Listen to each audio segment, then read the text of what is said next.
To set corner action for bottom right to do the swipe left function in Samsung Galaxy S23 Ultra, swipe down the top of the screen and then tap setting icon. Scroll down the screen to find accessibility. Tap accessibility and then tap interaction and dexterity. Scroll down the screen. Under mouse and physical keyboard section, tap auto action after pointer stop. Under corner action section, tap bottom right. Scroll down the screen to the bottom. And then tap the gray on offset next to swipe left to enable this option. When the switch turns blue, it means that this option is on.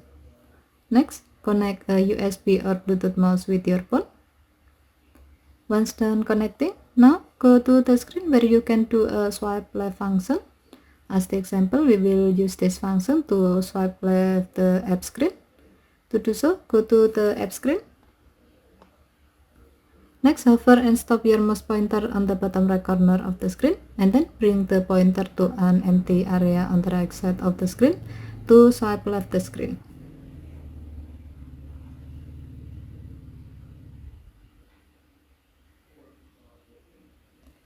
Okay, thank you for watching. Have a nice day.